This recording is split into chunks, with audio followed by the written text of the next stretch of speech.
So, ayan, hello mga ka-Andrep, ito ngayon. So, i-voice over ko na lang kasi ma-copyright tayo sa air supply na patugtog dito sa shop at napakalakas pa naman.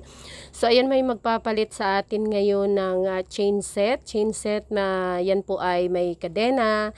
Ito heavy duty na 110 and then 36 teeth ang kanyang rear sprocket at 14 teeth ang engine sprocket. So, ito ay pang XRM 125 FI. So, ayan, tingnan natin na kasi same lang actually yung engine sprocket at saka chain.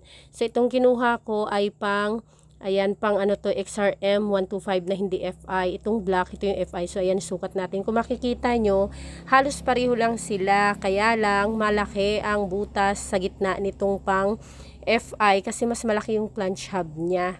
So, kapag hindi pang FI yung ikakabit natin dito sa plunge hub ng pang XRM125 ay mano po siya, masikip. Pero ito, bakit nagkasya itong pang hindi 125 FI? Kasi kinatingan po yung plunge hub ng pang FI. Ayan. Ganyan din ang ginagawa namin before dito nung wala pang dumadating na pang FI na rear sprocket.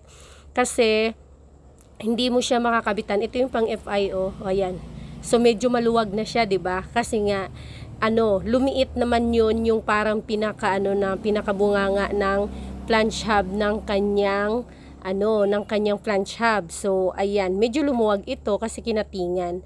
Pero kung halimbawang hindi pang FI, pang carb lang ang ilalagay natin dito, masikip yan siya. So, yan din yung ginagawa namin diskarte dito sa shop. Kung papayag ang customer, nakatingan yung kanyang plunge hub para makabitan niya na ng kahit na hindi pang FI, yung pang carb lang na rear sprocket. So, ayan. Ngayon, since naman ay okay lang sa kanya na ito, okay na rin kasi nakaset na nga. Medyo siya, mura-mura, tapos heavy duty kasi yung kadena na rin.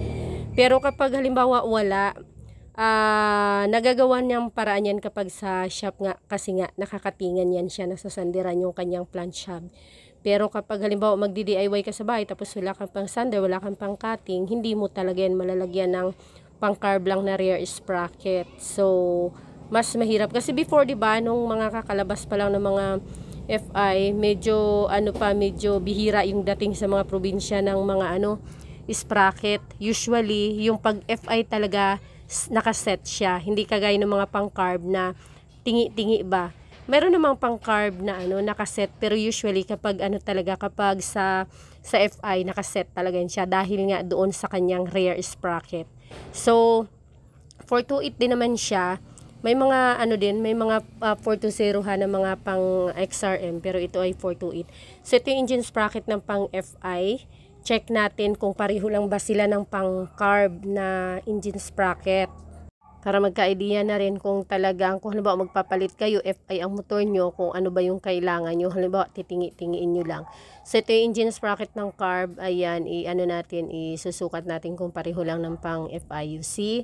Pareho lang ang butas, pareho lang ang, ang dito sa kanyang shaft.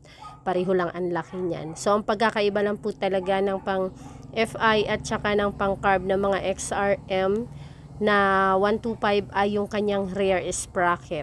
So, may mga masisela na customer, na syempre ayaw nilang pakatingan yung plunge hub nila. So, hindi yun siya hindi siya mapalitan. Kailangan hanapin talaga ng pang FI. Ngayon, kung walang choice, kailangan din talagang pakatingan. Wala din silang choice kung walang mahanap na sprocket pang FI. Kasi halimbawa, i-order mo pa tapos medyo matagal dumating, tapos talagang kalbo na yung sprocket mo, di mas madadamage na rin yung iyong kadena at yung yung engine sprocket. Kaya maganda rin talaga for better maintenance ay palaging sabay na yung pagpapalit ng kadena, engine sprocket at saka rear sprocket. Yun nga, chain set para mas maganda yung performance at balanse silang tatlo sa isa't isa.